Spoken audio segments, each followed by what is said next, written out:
Well, I don't think there were really any major surprises. We're not in a very different position than we were a few months ago, except that I think everybody wants to avoid a third election, except maybe my kids, who don't get very many snow days here. Right. How do you think Avi Lieberman is going to sway? He is the kingmaker in the decision-making process when it comes to forming a majority government. What's his role and how significant is it? Well, he's a very interesting figure in politics right now because, he's been very strident that he wants a national unity government, that he wants a coalition of Likud, blue and white, and his party. And he's got a lot of leverage right now because neither of the other sides can form a government without him. So which way do you think he's going to sway? Well, he's been very adamant about not having Netanyahu in the government, and that should put a lot of pressure on Likud to think about whether he's going to continue to be their leader. But I think he'll bide his time and see how things play out. One of the most respected politicians, I think, is our president, Ruby Rivlin, and I think he'll be a big part of the process. Are you surprised at how well Benny Gantz has actually done?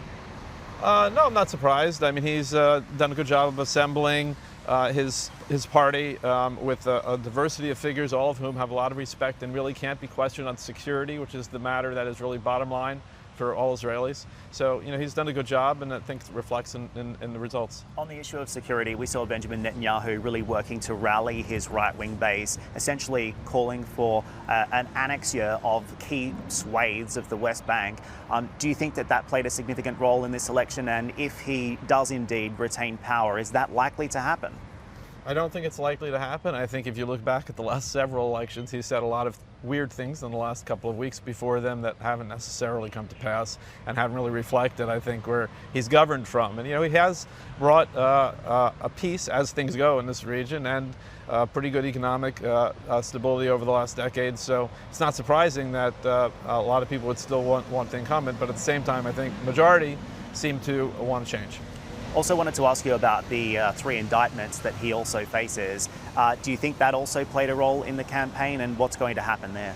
Well, it's impossible to predict what's going to happen there, but I think it played less of a role than one would think, certainly in an American context. If you think about a president actually under threat of indictment, continuing to run, that would probably be the dominant story, and it hasn't been here, but it certainly figures into the discussions about the coalition and the future government. President Trump, help or hindrance for Netanyahu? Overall, certainly a help. They are very much aligned in the way they see the world, and that's in stark contrast to Netanyahu and the previous administration, so definitely a help. Hey everybody, it's Hadley Gamble from our new CNBC Middle East Bureau in Abu Dhabi. Thanks for stopping by. Now to watch more, you can try one of the videos that just popped up on your screen. And don't forget to subscribe.